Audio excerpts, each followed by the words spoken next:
today to talk about small town romance. This is one of like the ultimate favorite tropes, I think, of both writers and readers. So just before we sink in, hit that like and subscribe buttons and your notifications, and let's get started.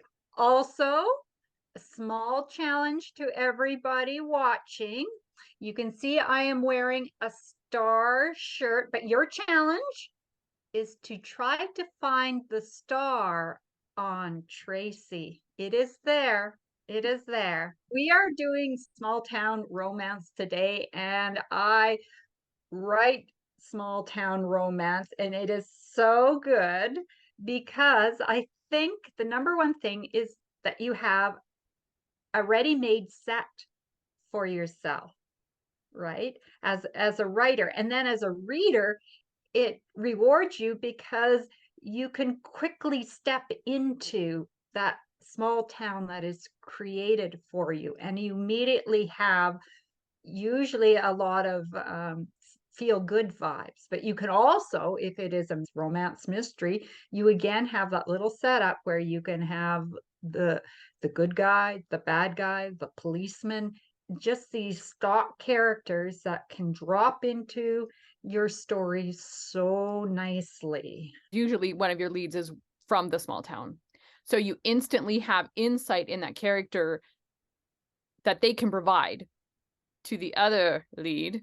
And you don't have to do this big blah, blah, blah backstory on it. They can just say a comment and explain so much. So it's a nice tool to use as a writer, but it's nice for the reader because it's easier. It's believable. It's believable that Joe the grocer knows lead character because lead character used to shop there with their mother when they were knee-high to a grasshopper. So then rather than you having to narrate the backstory, you can have the characters drop it in, which of course makes it more interesting to read as well, because you're not faced with that big block of a paragraph to have to read through, right? You can just have it fall nicely into your lap. The stereotypes of small town are very recognizable, very easy to slip into. Like you were talking about the reader feeling, did you say they felt cozy in the small town?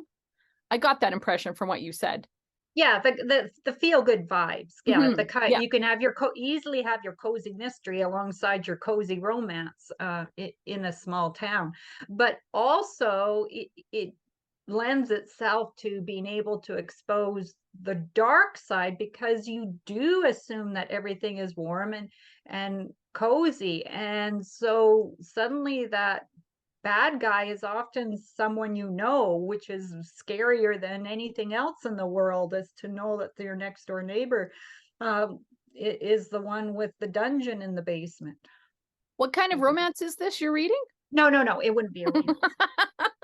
Okay. Yeah, I've kind of gone beyond the pale on that one. Yes, but it's just the whole trope of a small town. Like, you just imagine it as a set on in a play in a theater, right? How you can just put up your over here on stage left, we will have the police station, and stage right, we'll have the grocery store, and you think of like an old-time western street, a single street with all the shops falling into place up and down at the hotel, etc. I'm thinking of Virgin River. It is just the perfect small town. A romance starts it off, right? Because Mel, I think that's the female lead, she comes to Virgin River to be a doctor. And then we have Jack, who runs the local bar, and they come together. But then you have the spin-off with the secondary characters throughout it. And given how Netflix can cut shows after 1 or 2 seasons, and it is now on its 6th, and it just rolls out that the small town romance, they do it very well. I've been trying to think of why small town is so appealing, other than just being what we've talked about already. That idea of stepping back, because you often see big city go to small town. Why is this concept so appealing for people? Are we really that busy? Are we really that run off of our feet that you have to step into an entirely different environment to release that tendency to fill your life with tasks? I think there's an element of that. And I think there's a certain sort of ease, because you can have a small town romance and then it becomes, you have an opportunity to just sort of get back to the basics kind of thing, where you're forced to take a look at what is really important to you, because if these people represent certain aspects of what you need, then yes. And I think that then resonates with the reader too, who can be on the search for, okay, what is it exactly I want in my life? And it could end up being a return to the city eventually. But we get the idea that if you can just focus on one street and not be distracted by all the horns beeping and the stream of traffic, and where every contact is meaningful. So as you were saying earlier, well, if you're going to go in and talk to the fellow in the grocery store, well, he will know your life, or he will know the lead's life, and it becomes a lot more meaningful. So then when you write it, you know that you don't have to try to establish that contact. It's already there. I think, for any beginning writer, it's a great place to start, because you could spend a career in there too, right? Spend a career in the Readers, small town. Maybe, hopefully, because I hope it promotes thought to the reader. But does it make you think about what does life look like without hustle and bustle of things as they are? Oh, I'm getting so philosophical today about the small town. I guess I just really love it. But what does life look like without the hustle and bustle, and what matters in your life? And sometimes it takes a small town to do that. it makes me think, though, that even in big cities, it is in our nature to make small towns out of them, right? I lived in one part of the lower mainland, and then I moved to another part.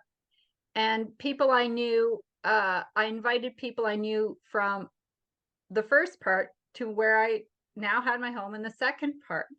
And one of them, she brought butter because she was not sure if in my new home and area, if they sold the butter. And we're talking about a 25-minute ride across a bridge.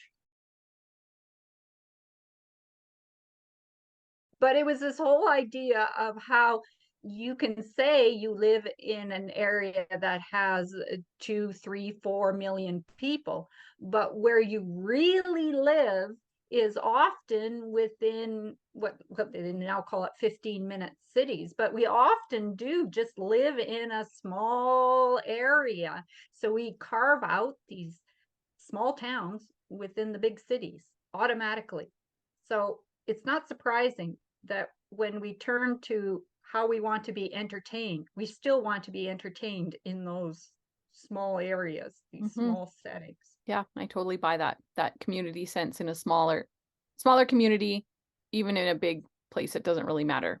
So it's just like with most of the tropes that we talk about, they spring from the real world and how we navigate through it. So much of the world and so much of the repeated patterns in the world. That's why we retell the same stories over and over and over, right? And they never get boring and they never get old. And that's what we need. That's what we need. Go through all the passages in life. Yes. Small town, the best. I want to hear people's favorite small town stories, favorite small town romances they've read or seen. So please comment. Please share with us. Yes. And if you live in a small town, AKA kind of like Virgin River, tell us about it. One of those books we're writing is going to be set in it. You never know. Yes. Yes. Point it out on the map to us. Love to know. All right. Until next time. Bye. Bye. Bye.